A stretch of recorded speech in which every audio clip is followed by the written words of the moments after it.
Hi guys! Welcome back to my channel. This is me, Jayvee, and welcome. Parang sinabi ko na yung welcome, no? Ulit? Tanga? Hi YouTube! YouTube! Akala mo naman ang daming subscriber. But anyway, hi guys! Welcome back to my channel. One day you have your Apple Watch or you have a watch, but then it doesn't show any time because ang arte nagdrama. Anyway, so, alam mo, mag-Tagalog tayo. Kasi talaga, hirap na hirap na. Naku, hindi ko natin alam. Pagod na ako mag-pretend. Pagod na ako magaling mag-English. Pero magaling talaga mag-English. Ganon. Hi guys! Welcome back to my channel. This is me, Jayvee. I know it's been a while since I uploaded my last video. And finally, I already done getting rid all of my old videos from my phone, and I already deleted them.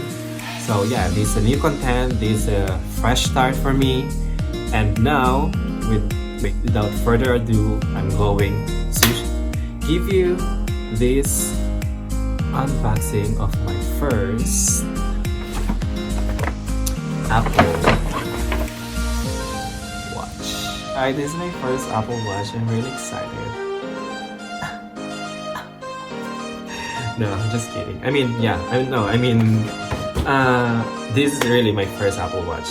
I really waited for this series for like a year. I really want to get the Apple Watch Series 4 last year, but then I was like, you have to wait. You have to wait for next year. Wait for the new design next year. But now I got it, and yeah, I'm excited to use this one. I know there's nothing really to change from the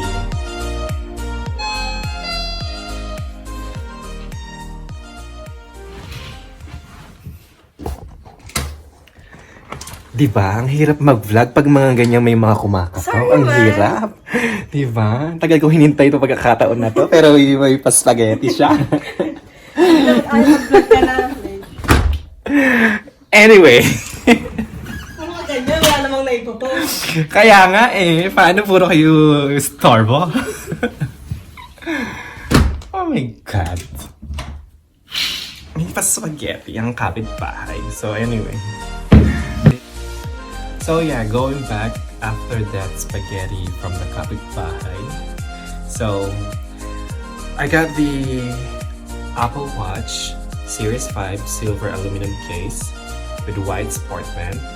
And this is not really my first choice. I really want the stainless steel with Milanese loop.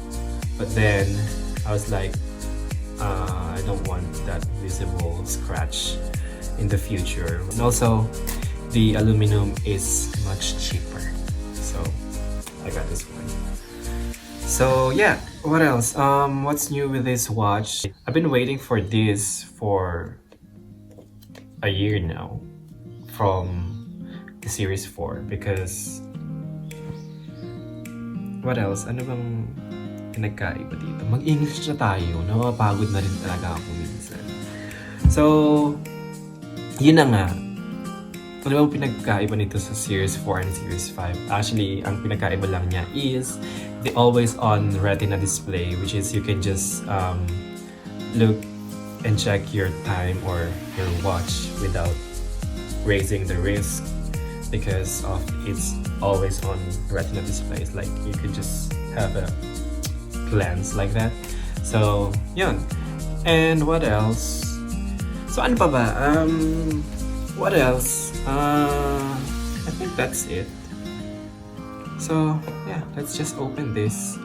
I've been filming a lot of videos now. I don't know how many takes I'm doing. So let's just get it on.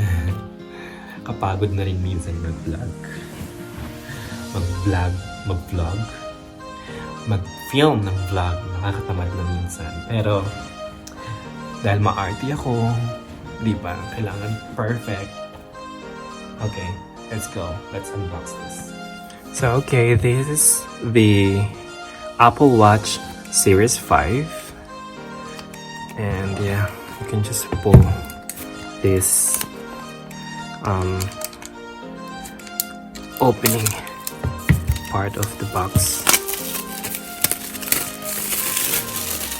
Yes,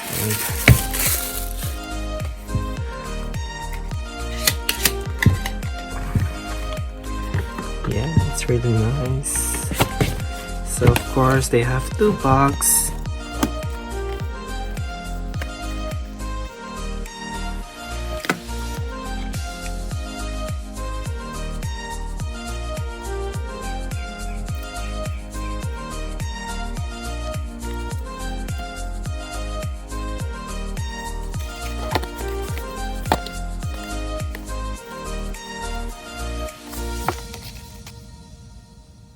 Okay, yeah, so that was the unboxing of my first Apple Watch, and now I'm going to pair it with my phone, and I cannot do that because I'm filming, so I really have to finish this video. So yeah, I hope you guys like it, and see you on my next video. To all of my 10 million subscribers, please like and share. Okay, see you next time. Bye.